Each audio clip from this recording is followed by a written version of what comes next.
Yes,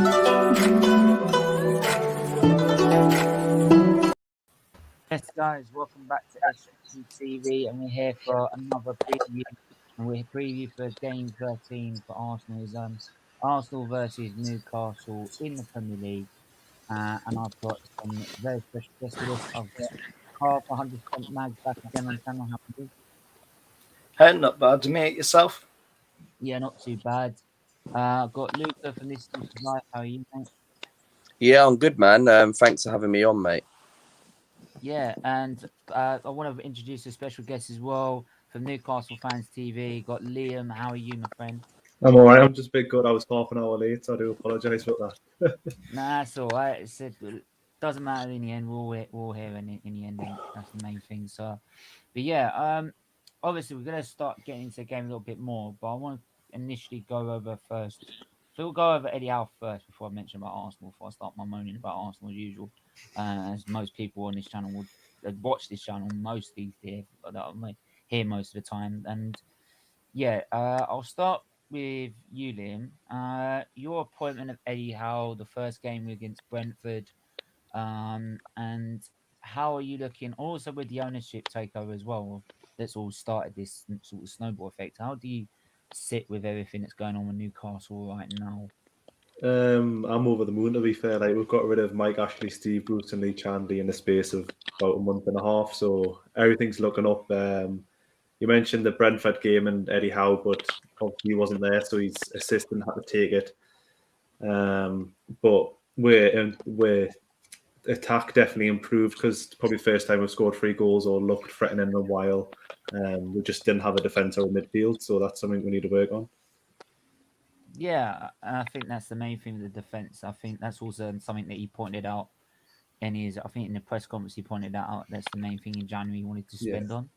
Because obviously the defence is a weakness, but I think attacking style is there's going to be a lot more positive from Newcastle, and I feel also when it comes to the actual game itself, this game itself, it's going to cause Arsenal a lot of problems. Yeah, I think if we defend like we did against Brentford, I think it could be a cricket score. Like at one point, John Joe Shelby was behind the defence, and I was wondering, like, how did he even get there? Do you know what I mean? But you could see from on Saturday that the effort was there. Like Joe Litton and John Joe Shelby probably had one of the best games for Newcastle in a long, long time, and I think it just gives you that confidence that going forward that players will improve because under Steve Bruce, we're a defensive team that couldn't defend, so it sort of says it all. And now he's getting linked with my new job, which is one of the funniest things I've seen in a while. Like, but as like people are coming out saying he'll be perfect for them. I'm thinking, have you not watched the last 2.5 years or 2 years under Newcastle? But the press is the press. I think Ollie was doing well as he was, but there you go. Sorry. Yeah, you were saying. Oh, that was pretty much my ramble finish for that section. But yeah, Carl, I mean, I'll throw the same question to you as a fellow Newcastle fan. How do you see it with everything that's panning out with Newcastle right now?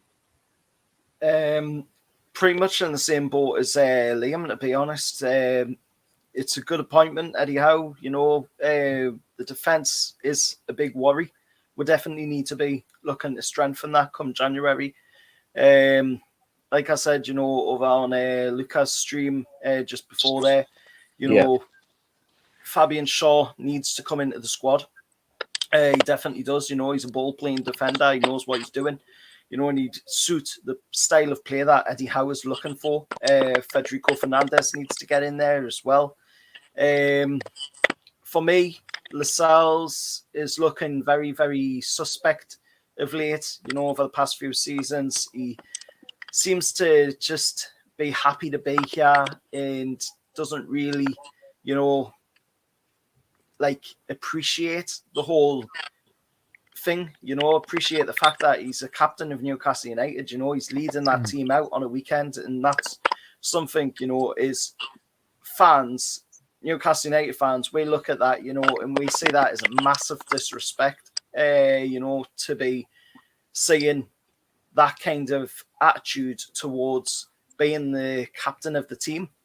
I don't know if Liam agrees with us on that, but, you know, that's my opinion at the end of the day, you know, what I think towards it. I think we need to be looking to have a better captain, somebody that's vocal, knows what he's doing, somebody that's willing to, marshal the team, somebody like Matt Ritchie.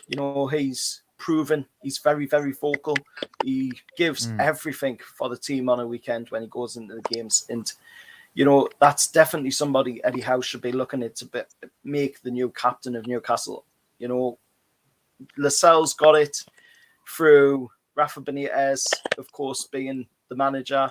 He got that role as the captain because he spoke up in the dressing room when nobody else would. As a young player coming into the team, that was a big thing, but he's taken it for granted now, and he needs to, get that energy and that fight back into his game again, like we're seeing when he first, made that move in the dressing room. He needs to be doing that again. But it's a long road ahead, obviously, but we definitely need to be strengthening on that defence in January. Well, we're the only team in the Football League that hasn't won yet, so... Exactly. Well, I would probably disagree with you on the Matt Ritchie situation. Like, I would take him completely out of the team. I think, you see, he gives the effort, which I 100% agree, and like he's vocal, but then every team you see attacks were down his side because I don't know if you've realised, but I don't know if you've realised, but that's where all our goals come from, all mistakes come from, is Matt Ritchie, and I think you need someone better in that team to defend because that's what we're doing. We're just leaking goals left, right, and centre. True, but could it be the fact that Matt Ritchie's playing as a left back when it's not a role that he's really suited to?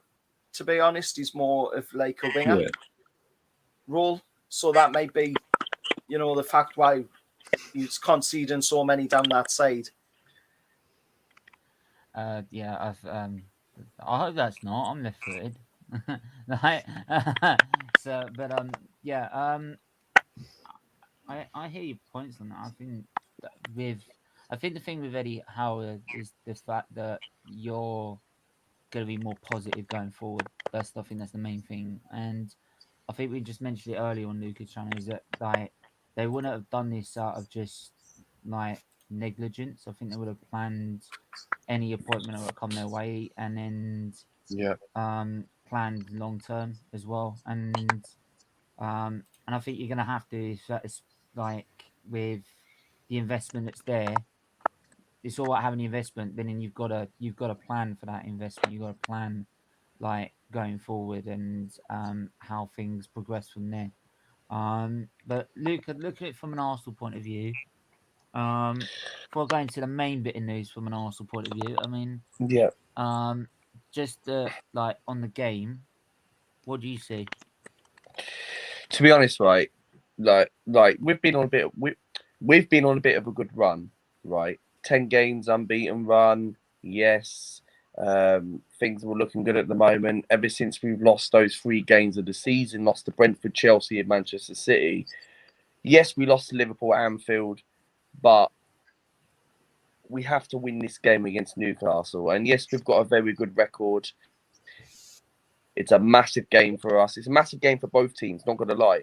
But we need this. We obviously Arsenal need to win this game so we can get back into the mix, because it's an opportunity this weekend and we need to concentrate on ourselves. Never mind about other results. But I'm confident we can go into this game and get the 3 points. But what I'm worried about is, and I mentioned this on Cole's channel yesterday, is that Arteta's got to make a couple of changes. Like, we've got Manchester United at Old Trafford next Thursday, right? And to be honest, we've got to give the likes of Saka a rest. Don't get me wrong, Saka's a good player, but Arteta has already killed Saka's confidence, and he's burned him out. And this is an opportunity. You bring someone like a Martinelli in, right, or Nicolas Pepe, to get a bit of confidence back, right? It's an opportunity for the game against Newcastle where you know what, you can score, but I think Arteta needs to mix it up a little bit and maybe bring Tierney in instead of Tavares, because Tavares last week had a poor game against Liverpool. And like, you look at the defence last week against Liverpool, our fullbacks Tomiyasu and Tavares were very poor last week. But I Tomiyasu, think so. I right? think Tomiyasu had a No, decent game. I think he was poor in the second half. But Tomiyasu, right? Don't get me wrong. I think he's a good player, and I think he's adapted well in the Premier League. But this is an opportunity now for Arteta, right, to give Tierney a chance, drop Tavares, and then end up playing Pepe and Martinelli. But I am confident we can get back to winning ways. But it all depends what Arteta does. Yeah, I think with Tavares is that he was always going to struggle a game against Salah. Right, you're playing against Yeah. Salah, who's probably the Who isn't best going player to on struggle Player in against the world. Salah? he's the best player on the planet right now. Like, so, like, you're gonna struggle playing him no matter who you are. Like, you could be Sergio Ramos and you're still gonna be struggling to perform against him. So I'll give him that sort of leeway on that one. He still had a poor game. For me, Tomiyasu, I didn't really see really went wrong, to be honest. I didn't really see what more he could have done with the likes of Mane on the left hand side, who was tearing up Spartan no end. But yeah, I mean, for Arsenal, it's just like you're saying get back in the mix and all that, but then it's like for me, it's I don't see it. I just don't see where like the points coming from. I just don't see where like See, if this you is look the at the thing, right, performance. But Stephen? this is You the look thing at that him. you're saying get back in the mix. But look, if you keep looking at the performances every game, the performances tell me a completely different story to what the results are. Results are great, but if you're playing the same crappy performances every single game, where you've got your manager, your goalkeeper, sorry, is man in a match, right? Then I'm sorry, that's not self-sustainable. It's never going to be sustainable, and in the end, you are going to end up falling further down the tree. You're going to end up falling down and being in the same position we've been countless other times. And I just don't see in our performances where we have changed. The only thing is we've been very lucky in the games we have played. We've played 20, 30 minutes like we've usually done, and then we've just got away with Leicester battering us, Brighton battering us, right? All these other teams that have had their spells in games where they could have easily took 2 or 3 goals out of us. And well, with Liverpool, it's never going to work. And we tried to play suicide by playing out the back.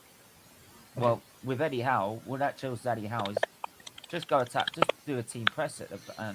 He's also known for doing that as well. Press him from the start, give him no time on the ball. He does that. He'd tear Arsenal limb from limb because we just obsessively play dead slow out the back football. And out the back football, you can't play dead slow. Simple. I will just go to some more comments before we go further on to sort of other news at Arsenal as well. Liam is the priest of the NFTV gang, so big up for him from that. Big up King Tony as well. Big up Stephen and the panel. Like and subscribe and my being, thank you, I do appreciate it. Who is the hot on the bottom left? He's getting it all today. So hi all, big up Rich. Some Twitter a lot as well. Devil's attitude. Here we go. Is it going to be Attila Zalasai to Chelsea? I don't know. I'll have to check that. I would have to check that out. But yeah. I mean, another Arsenal piece of Arsenal news. I will just go, and I'd love to think that is actually Fabrizio, but I'll have to wait and see if that is. I might have to call him later. But the other big news from Arsenal is the fact that what's been said in the press conference in terms of Arteta. Arteta wants Arsene Wenger back. Yeah. Right now, I will let everyone have to say. I'm gonna have to make a very keen point here. Now, Arsenal. Now, no other club, by the way, in like in the league, I don't think has asked their ex-managers to come back and help them out. So if Arteta is asking Arsene Wenger to come back and manage or help him manage Arsenal Football Club, does that obviously mean we're not any good as a football club? Does that obviously mean that Arteta's no good as a manager? Like, But does it mean he can't manage the football club? Is that what I'm hearing? Because for, that's for, clearly doesn't matter to me. That's what it for shows to me. me, yous remind me of a lot of Manchester United, where have got a lot of big egos in the team and players that could be brilliant, but Yeah. then you just haven't got a manager to either A, shift them on, or B, be able to control them. And I don't think Arsene Wenger would come be able to manage them, because obviously he's were poor under him as well. Do you know what I mean? And I think you've just got players that aren't performing like I think most of the team. Do you know what I mean? So Yeah, I think that's the thing as well. Like Aubameyang. Where was he last week? Where is he the week before that? The week before that? Or actually, where's he been for the last 6 months or year? getting me Um, minus points on fantasy football, that's what he's doing. yeah, I can't. Do you know what? I think I've been closer to the football ground than he has. Right, I Yeah. guarantee it. So because he, as a captain, he's nowhere, absolutely nowhere I didn't whatsoever. understand that appointment of him as captain. Like, Well, the idea, I think the idea was he was the best player at the time, so he was kind of leading the team at the time. It was not, yeah, but it was after Xhaka decided to have his moment. But then, to be fair, Xhaka comes in the side. Don't forget, he just comes back straight back in. He's not like Martinelli, who needs who never gets just looking. He gets straight in, and then all of a sudden, um, Xhaka's back in, and then he gets made captain again. That shows the weak mentality of our side. If we're letting someone who told us to F off is now making captain once again, that's not good enough. And I'm sorry, how am I supposed to back a manager that's quite happy to do that as a manager? And then he's wondering why he's asking Arsene Wenger for help. It's because the players don't have any respect for him. So no, they can do what they want. No, they're not gonna get. No, they're gonna get away with it. Simple. Right? And there's only very few occasions where these players don't get away with it because he had their own personal agenda. I bet you bring the Newsy back, you put him on the right manager, he would actually perform for this squad. Right? Bet you. Just needs the right manager. It's like Cantona. He didn't. But Cantona, in a sense, he always was acting up. Put him on the Alex Ferguson, knew how to manage. Boom. Look at the player he became for Man United. what manager do you think would work with you though, or what manager would you like to bring in? Again, it has to be someone that's good with the man management side of things. Who can understand each player's needs, who can understand each player individually. Not, I think someone just shouting them like a Simeone wouldn't work. To be honest, like I think it'd also have to be someone that he would want to respect as well, who's been there, done it, in the big stage, so he can respect and learn off. So, but so that for that you're talking not elite managers, and Arsenal aren't going to get an elite manager, not in your lifetime. So in the end, it'll probably be better just to let him go. But like, I don't know, I don't know. It's just this Arsenal just don't. If I'm looking at the two clubs, I'll be looking at Newcastle right now. They're looking in the long term a lot positive than what Arsenal are at the minute. Um, Give it 5-10 years, you'll be replacing us in the top six by a mile. Like we'll be seventh and you'll be sixth, somewhere down there. Like so, um, but I mean, like in terms, but I will actually mention also another bit of news as well. The How do I mention this? The football review. Right, obviously after the Super League, government came in and said they're going to do a traditional review into English football and how that's all played out. Now, obviously, as Newcastle fans, you've had the bid turned down, and the Saudi Arabians turned down a few times before we eventually accepted. What I want to know is that how do you feel this is going to address what they found and how they think what they're going to do to address it is going to solve any problems in terms of what's happening in English football right now? Because to me, it don't think it's going to solve a lot of options at all. Not the way the amount of power these clubs have over even the FA or any other organising body. Carl, what do you think? Do you think clubs can be stopped now if they decided to do a Super League? I don't think, to be honest, at the moment, yes, there's the new regulator going to be coming in. Obviously, that'll have some sort of effect on some things in the football, but I think there'll still be that underlining dictator there from the cartel at the top. You know, they'll still be clinging on for that, you know, bit of power that they've got. But to be honest, I cannot see it lasting that long with them clinging on. I think eventually, you know, it will come to an end. Their power will, you know, come to an end. The bubble will burst, and you know, the clubs like your Man United, Liverpool, Arsenal, Tottenham, Chelsea, Man City, what have you, you know, will lose that grip that they have on getting them decisions in their favour. And I think the regulator is a way for that to happen, but I don't think it's going to happen like straight away. I think it will take time for that to happen, to be honest. But at this moment in time, I don't think it's going to have much of an impact on the game. Maybe at the lower levels, like Championship, League One, League Two, what have you, maybe. But Premier League level, I don't think it's really going to have much of an impact on what we're seeing in the game. Liam, what do you make of it? I think I agree with what Carl was saying. I think obviously the teams that went into the Super League, all they care about is money, really, wasn't it? And then as soon as the fans kicked up a fuss, like Liverpool dropped out within about a couple of hours afterwards, and Spurs and Man United, all they care about is money. They don't care about the fans.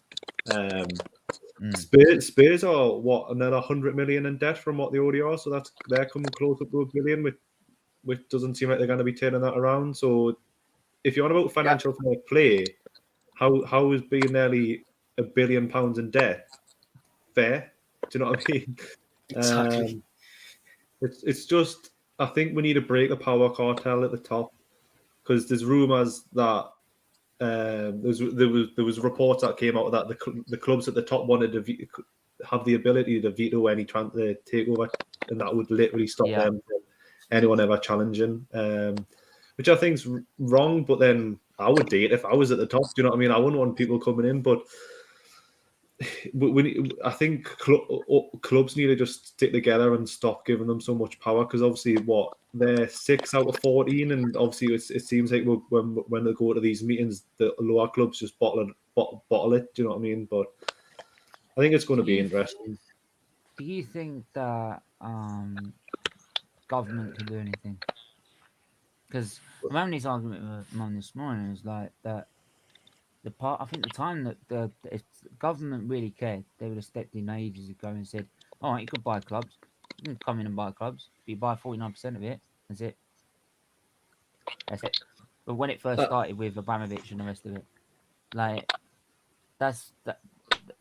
they've happily let them in and buy all these clubs, and they've made massive. Like the more money, don't forget, the more money that the clubs make, the more tax they make out of the clubs. So exactly, that's probably why they're more like, and also the bigger the amount of money the Premier League makes, the more money they get out of them as well, right? So they're quite happy to sit there. They were quite happy to sit there and take the money. What's happening now? All the clubs are like, now we're going to go and do our own thing now. Oh no! Apparently it's all against the rules now. You can't do that. So, like, what do you think? The government could do anything? The government can probably not do a lot, but they can always put pressure on the Premier League to sort things out. But I seen this. I think it was the Aston Villa manager was on Talk Sport this afternoon, the CEO, and he said, "How can the Premier League is one body or thing go against what the government are doing with the Saudis? Because obviously the government trades with the Saudis. How can they not approve it because of that?" And I think it would be a different story if it was a poor Saudi family that only had a couple of billion, not like 200 billion. Do you know what I mean? I think it's one of them things that people are fearful that we are now the richest club in the world. Do you know what I mean? And that's what people are scared of. But for me, if it happened to Arsenal or Man United, I couldn't care less. Anyways, it was going to happen to somebody, and luckily it happened to us. Do you know what I mean? So Exactly. it's just interesting. It's just interesting. Yeah, I think it's gonna be interesting. I mean, Luca, how do you see it? With this whole review, do you feel that there's anywhere like government can step in and do anything, or is it just a load of old rubbish? First is first. Tottenham can't do anything, but no. But what I will say is, We know they can't do anything. The question still remains. I just think it's just a bit all over the place, in my opinion. That what the government can't. I just think, in my opinion, I just feel like it's just absolutely ridiculous, in my opinion. And the government, like, stepping in, I just think is a bit of a joke, in my opinion, because it's hard to say how to say it, but technically, like, with the Super League as well, it's gonna be like technically like we know that there's gonna be another Super League in the next few years' time. This is being planned. Like, I mean, people think like this is just some people that think this has just come up. Don't forget, like the reason Arsenal moved to the Emirates in the first place was all because of it. They knew that people like David Dean and the rest of them that planned for the move in the first place, they knew it was coming. They knew Highview was never going to be big enough to facilitate. But the thing is, our fans, right? The biggest mistake they made was burn down Highbury. That was the biggest mistake. Luca, the fans got nothing to do with it. In the end, they knew they had to be part of the Super League. Now, at the time, David Dean had probably done that for Arsenal, right? They've done that for Arsenal, thinking that they're still going to be investing and being at the top of their game, right? Which we were. The only problem was we let an owner come in, right? That didn't care about the club and was more money about making as much money as possible, right? Which is why we've on a been steady decline. But at the time, they were doing it, right? Saying that we are going to be able to challenge with the best and compete in the Super League, because that was the long-term goal. Competing. That's why they said we're going to compete with Bayern Munich, because we're going to end up in the league with them. But they were actually thinking at the time we were going to do that because we were still going to be at the level we were. They didn't expect an owner to come in and drag us all the way to the floor that we are now, right? Obviously not as bad, and I know we've got Newcastle fans on there. Not as bad as Mike Ashley. I'll just point that out. But it was far worse with Ashley, believe me. I will just say, from an Arsenal terms and where we've been and what I've seen my club do to where it is now and the way it's run, it's pretty barbaric of what they've done. So, and what they still do and what they still plague the minds of so many fans is like, oh, well, everything's hunky dory, right? Arteta, it's a youth project. It's got to take 4 years to bang, and it's like there it's though last season it was win the Champions League in 3 years and trust the process, right? So, right, okay. So if the process don't work, we'll just change it after a year.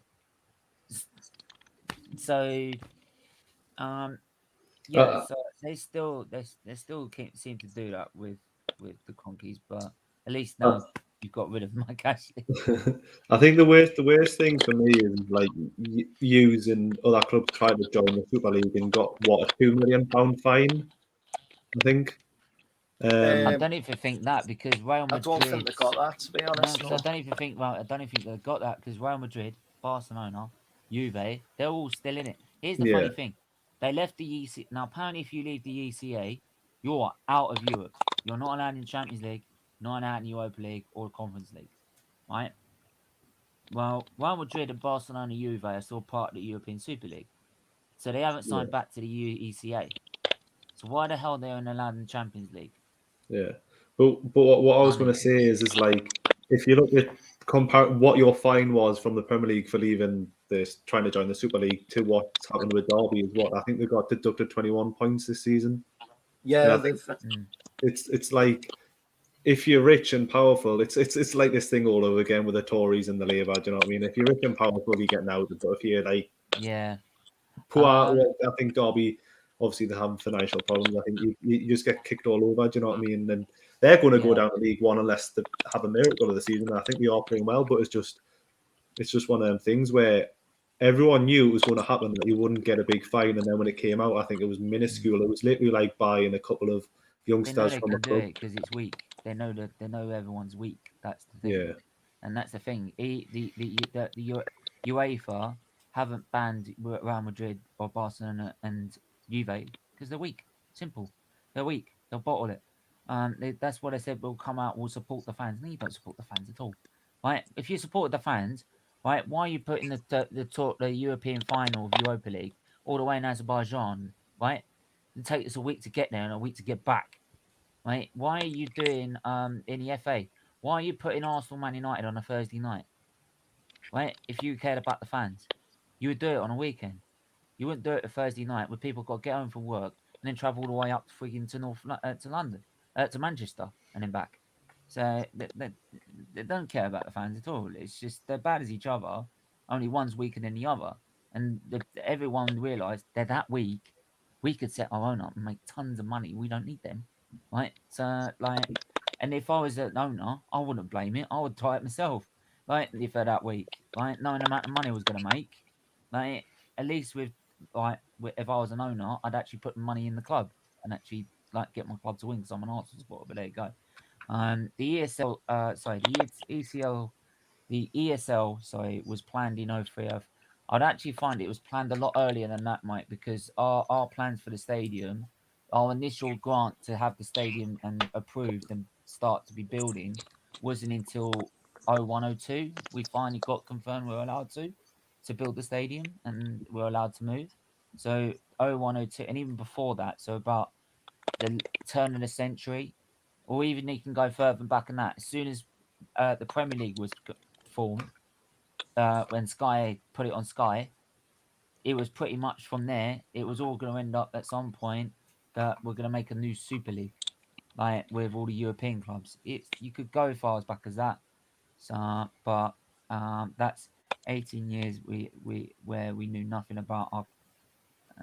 Yeah, that's to the be thing. honest, they've been talking about the Super League coming about in that since about the 90s, maybe, right the way back to the 60s, 20s, to be honest, it's been going on that long. They're always talking about it, and it's, something that is always just a fantasy, to be honest. And but since the amount of money has been just recently, ridiculous, that was the closest they got to actually making it, actually having that competition. And to be honest, if that day ever comes when that competition is actually made and it's, gets its games going, that'll be the day that, football is ruined for the average fan, that just goes to home and away anyway, games mate, every time.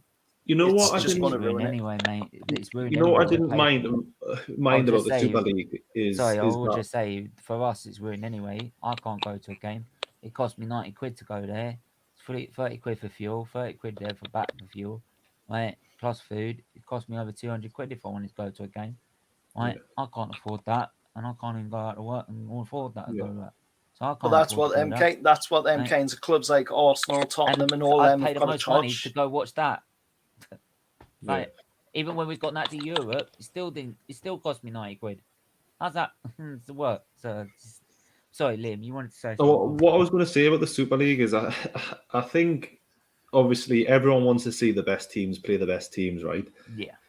And I think what I found funny is that it was Arsenal and Tottenham claiming to be like in the Super League, and they're not even the best team. They're not even in the best teams in England. Do you know what I mean? Obviously, you've got Leicester's and obviously the other ones, but I think the Super League could have worked if you had to earn your place in it. So obviously that's potentially going to replace the Champions League. So the top 4 would go straight into the Super League, and then obviously whatever would happen with the Champions League. I think that would have been better for everybody, but it just seemed like it was 12 clubs or whatever. We're claiming we're going into this division where no one else can join, no one else can get promoted into it, and I think that's the biggest issue, because there was no competition really for people to push up. I think that was the main issue with it. Touching on that, like you said, Liam, one of the things that they could do, talking about that, it could be if they wanted to do something like that, say the best teams go up against each other. Obviously, we'll have the Champions League anyway already, but maybe they could do something more along the lines of, get the champions who win the Premier League, the Serie A, the Bundesliga, and get them to have, say, in the pre-season, a tournament against each other, where the champions of each country go up against each other. That's a brilliant way to go about doing it. I don't think it worked though, because you're looking at all those top clubs. They'll have the big players that goes to the European tour, the international tournaments. Right. The thing is, it was designed to replace the Champions League, so there wasn't so many games, right? And even though they're reforming the Champions League, so you're still having to play games in the winter. So, like, the problem is there's already too many games at the minute. You're going to ask, and this is like I'm saying, we just like Luke and Sawyer earlier just mentioned about Saka. He hadn't stopped playing since the first lockdown. He's played every single week since the first lockdown. I'm not even joking. Like, if you count the summer, we got no summer between 1920 to 21-21. Right? He's played all the way through that one. This next season. He then played the Euros. Then he played pre-season. Then he's played all the way till now. At what points was he supposed to have a rest? And then people wonder why he's dropped off in performance. Because after 20 minutes, and you will see this in the game, you'll play him on Saturday, and you'll realise after 20 minutes you've got the whole of Arsenal's right-hand side to explore because Saka's dead. Like, and you can At least when I put Maxi Liam. Yeah. Honestly, I saw him after 80 minutes, and he looked about as crippled as I was. Right? Yeah. He looked about as crippled as I was. I'd just come out of surgery. Right? Like, literally hobbling, and he had Martinelli fresh on the bench that he could have put 20 minutes beforehand. Right? He's quite like that Spanish kid that plays for Barcelona, isn't he? That played pretty much every game in Serie A, La Liga, and then obviously went to Spain and then went to the Olympics. Was it? I was in Olympics, but I think it's Ansu Fati. No, I can't remember what his name was. It not Pedri? I think that was him. Yeah, Pedri. So Liam, what would you, if you're Eddie Howe now going into this game, how would you approach this? Would you be rubbing your hands because it's Arteta and Arsenal and it's only at the Emirates when they're not threatening there anymore? Like, it's hard. It's a hard one because going forward, I think we're quite good, but then he needs to sort the midfield out because we just didn't have anyone sitting. And Brentford probably aren't the greatest team in the world, and I'm sure most people would agree. And they were tearing were apart at certain points. And I think if we're going to go gung ho and just attack, we need to make sure the balls are going in the net so we outscore people. But then eventually that's not going to work. So if you're saying Saka's going to be tired after 20 minutes, that's where I would just be going down the right hand side. And I think Callum Wilson would probably boss you both your centre backs. To be fair, yeah, you need. You saw against Ivan Toney what he managed to do. But what I would do is drop Darlow and put Dubravka back in because he essentially caused two of the goals to go in on Saturday. Do you know what I mean? So yeah. Just before I ask you, Carl, just go through the rest of these messages because I missed a few. Not even that the format to have two groups of 10 and have an American system. Like, what is that a format? If ain't no Super League, it's franchise league definitely. I read that one already. The format was founder. The format was 15 founder clubs, which would be in every edition, with 5 coming in and out every year. Yeah, they've now changed that. So it's now. I think they've now changed it so they would include relegation promotion for all clubs, as well as the founding clubs. So, but like still, I wouldn't want any part of it. As it just kills off the whole Premier League system and everything with it. So, because the money gets filtered to the FA and the money they make the FA to then give it to the grassroots. If then it's all going to the clubs, right? Who's going to fund it? And that's the reason the government chirped up, because all of a sudden the government realised we're going to have to keep the clubs alive here, right? Because the money ain't going to be there. So we're going to have to pay for it. That's why they've chirped up saying, no, you can't. Right? So yeah, Carl, sorry. What did you And what would you go with? What was the question, mate? Exactly. How would you go with this game? Oh, how Like, would go how with would this game? you approach this game? I'd probably go like Eddie Howe's said. You know, we're going to go attacking in the game. I wouldn't sit back, to be honest. Sitting back's not the way to go about it. You know, you end up absorbing that pressure from the attacks, and you know, you could go at them from the off and have a good chance, you know, of coming away from the game with 3 points in the bag, a point in the bag, you know, and it's much better than getting to about half time, you know, going in at half time, coming out for the second half and realizing, you know, that there was a chance to actually have the game, you know, and get the win or get a point in the game, and then realize to yourself, you know, oh, we kicked it, we threw it away, you know, we've ruined a chance, which we've seen that with games already this season where we should have attacked and we could have attacked, you know, but we went with a defensive style instead. For me, attacking would be the way to go. Like you say, you know, Saka looked pretty tired in that game, and he's looked pretty tired because he hasn't had a rest. So obviously attacking down that side would be a place, you know, that obviously Eddie Howe would be looking at. Obviously, if Eddie Howe's in the dugout, if not, he's still picking the team. He's still picking the tactics for the game all the same, even if he isn't there. So definitely attacking down that side, looking for weaknesses wherever we can pick them up. We've got a lot of footage, I'm sure, that Eddie Howe will have looked at for the game what he's played against Liverpool. Ben White and that. I'm sure there'll be a lot of that has been watched by the players, analysed thoroughly by the players. I think there's one thing you can guarantee: if White's in the back line, he's definitely not watched. Yeah, exactly. Exactly. Oh, Benjamin. Sorry, Benjamin. I think what sorry then, Rob. I think what I would do is I would be clattering Xhaka within the first couple of minutes if he's playing to try and wind him up to get sent off. That's what I'd be doing. Yeah, exactly. Yeah, it wouldn't take much, mate. To actually be honest, like you wouldn't even need to do it. You just have to run the ball forward in front of him. He'll just go diving in, like, so he can't stay off his feet for 2-3 seconds. Like, exactly. If you could injure him, that might even help. Like, just need to be watching out for. I mean, I don't like anyone getting suspects. Injured, by the way. Like, I just don't like the guy at all. I just don't want him anywhere near my club.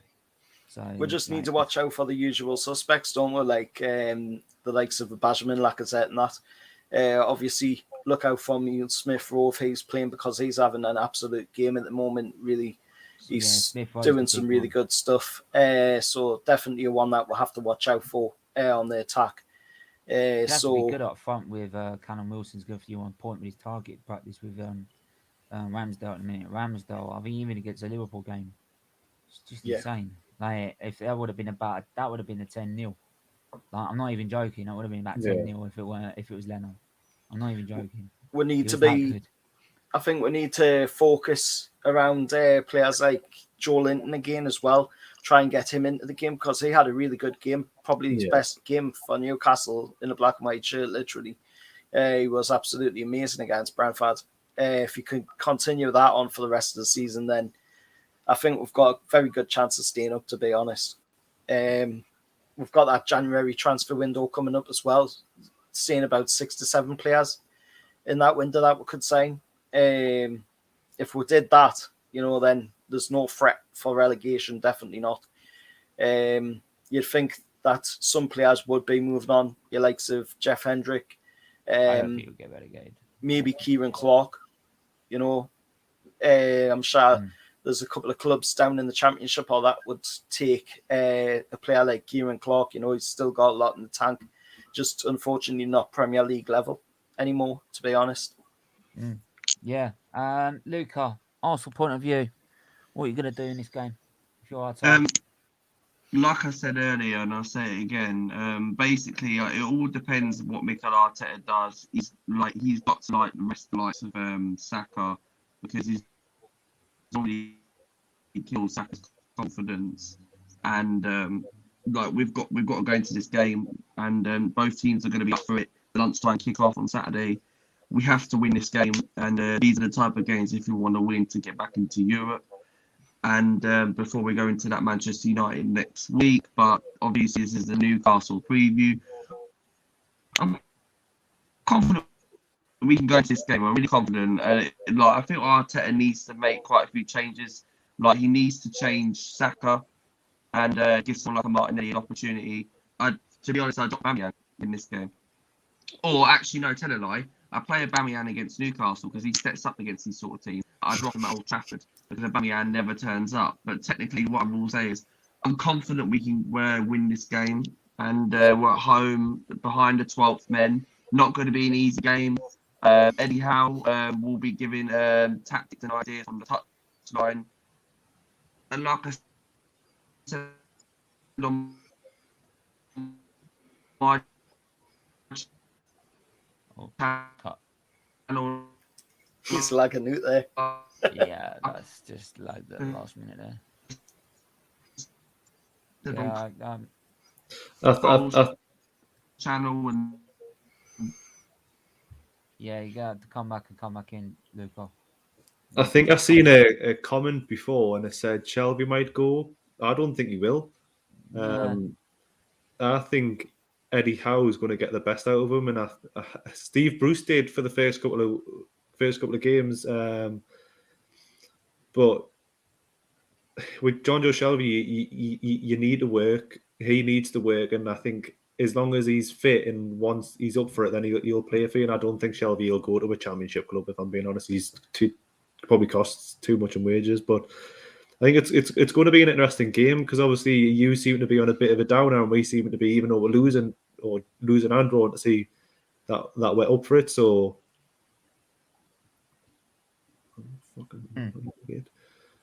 So I think it's going to be interesting. It's going to be an interesting battle over the pitch. Do you know what I mean? Yeah, I agree with you there. Like John Joe Shelby, I don't think will be a player that'll be leaving, to be honest, because Eddie Howe has said himself, he's a player that they can actually use, especially with the playing style that we're trying to do.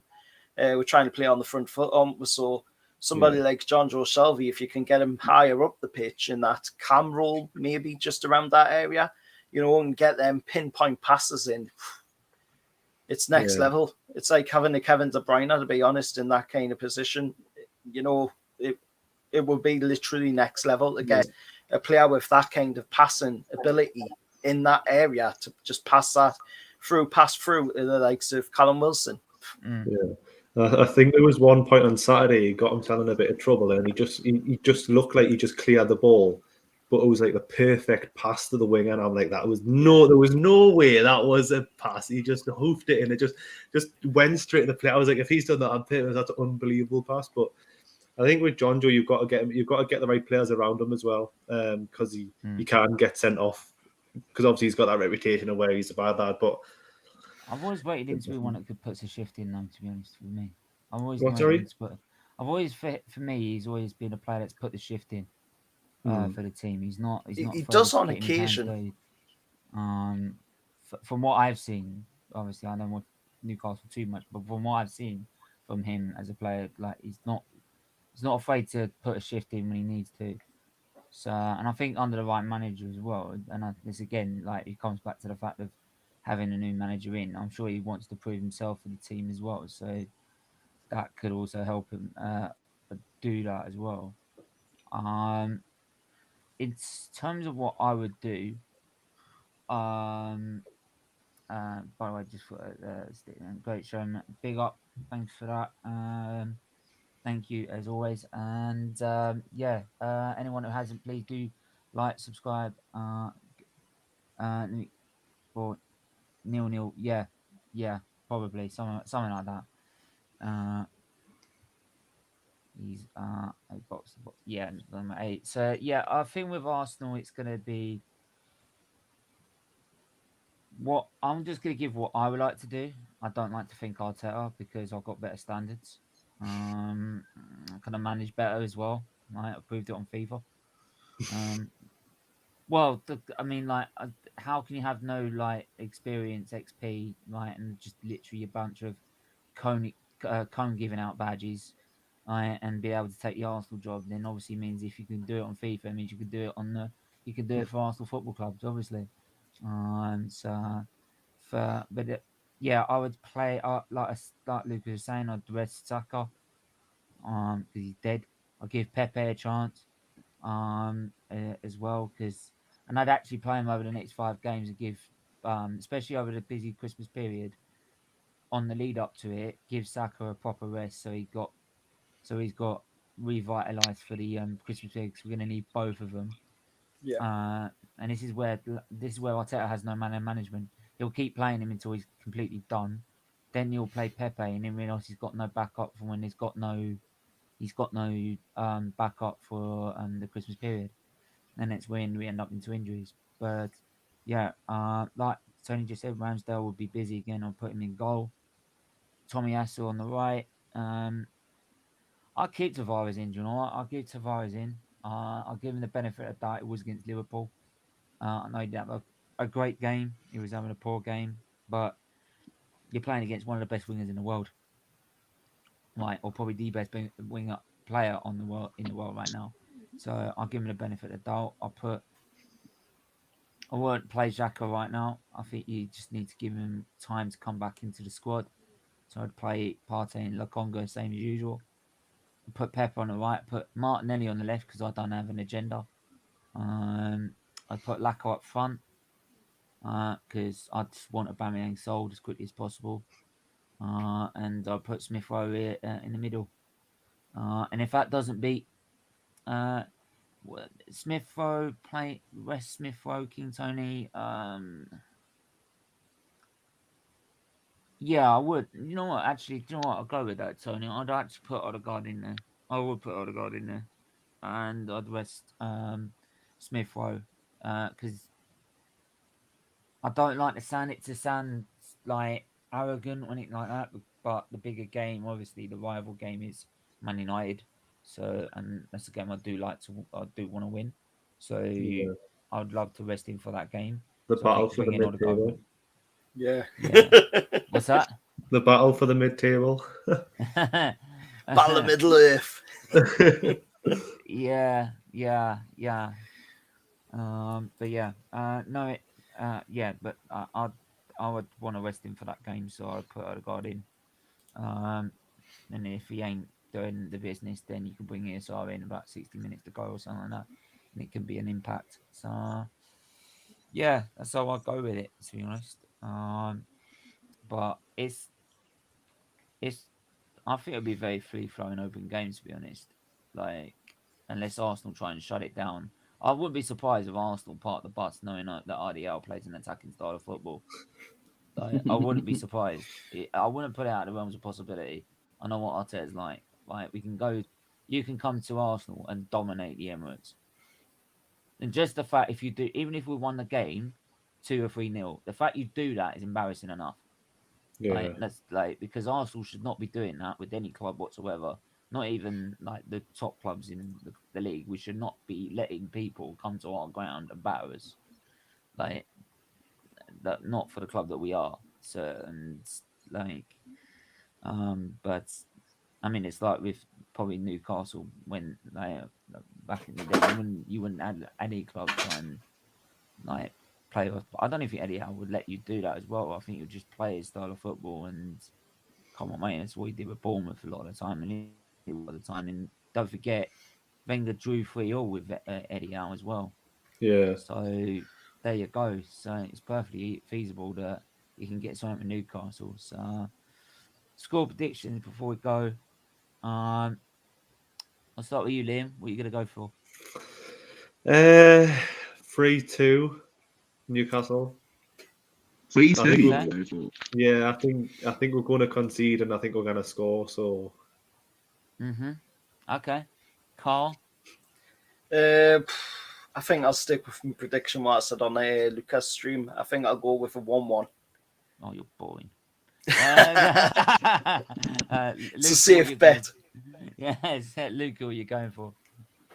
For me, I'm going to go for 2-1 Arsenal. What was that, sorry? 2-1 Arsenal. Yeah, okay. Yeah, knowing us, we can see goals. And only because Newcastle are poor defensively, we'll probably score a couple. I'll go 2-2 draw. I'll be a little bit more adventurous than Carl, but not too adventurous. But I'll say 2-2. I see the Ramsdale to be busy again. Yeah, rest is as well. Martinelli, not slow the guard. 1-0 Oba. Okay. I'm glad Mike's got the confidence Aubameyang is going to turn up, but there you go. 3-1 Newcastle King. Oh, I'll take that. That's what I'd like to see. Right. Go. Tony, you're despicable. There you go. Anyway, we're going to leave it there, guys. Tomorrow, usually I'm live with a checker flag show or something like that. I will be doing the Gunners More Corners on Football United TV, but I will not be doing a live stream on this channel tomorrow. So I can give myself the whole day off. Plus, I like to go out for a little bit and chill out for a bit. Yeah, so I won't be doing a stream tomorrow on this channel, but I will be live on Football United TV at about 10 p.m., something like that. Carl, where can I find you, mate?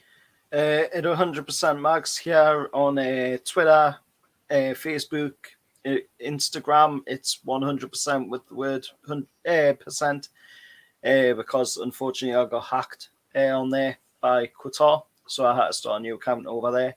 And of course, 100% Mags on YouTube, where of course you can see all my content, previews, reviews, anything Newcastle United. It's going to be on there. So yeah, that's exactly where you can find us, and hopefully you'll hit the sub button as well whilst you're around. Luca, where can I find you? Yeah, find me on YouTube. This is Luca's Life. I do Arsenal content, previews, reviews, and reactions to after the matches, and I do day out vlogs and sometimes on Q&A. And make sure you subscribe to the YouTube channel and turn the notifications on the road to 1.3k. So thanks for having me on. It's been good. Wicked. And Liam, where can I find you, mate? Thanks for coming on, by the way. Oh, it's all right. On Newcastle Fans TV, obviously we're across Facebook, Twitter, Instagram, YouTube, all the socials if we got them. I don't think we'll have a TikTok account yet, but it's probably going to come eventually. So, yeah. Yeah, I've got one. I haven't posted any videos in it now. I'm still trying to work out how it works. I'm not the social tech guy. Yeah. Like, I know my Instagram and Twitter and my Twitch, and that's about. And even Twitch, I'm like, yeah, right. I'm not really. That's as far as it goes. Snapchat, anything else is like, get lost. I'm rather just like when it comes to TikTok, I'll just watch stupid videos instead of stupid things rather than putting myself on. But yeah, as usual, SFeatleyTV. You can find us on Twitch as well, and we stream on the channel's Twitter and Facebook pages as well. Unfortunately, the Facebook page is still its under the original name because I can't find it. The can't change the name for some reason. I might just set up a new page for that. But yeah, find us all on there. Make sure to hit the like and subscribe button. Most importantly, obviously on YouTube, because it's where most of the money is raised for the charity. So just watching us on there just helps raise money for charity. So it really does help if you want to donate a monthly sum every month. The link is in the description below to the channel, so to go and become a member. Loads of great perks for just a little small price a month to donate to the charity. So it really does mean a lot. And all the other donation links are in the descriptions below. But until then, we're back. We're back with the actual game itself. Saturday at 12 p.m.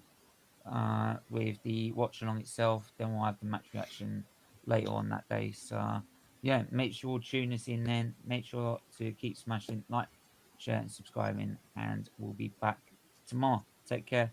Bye bye.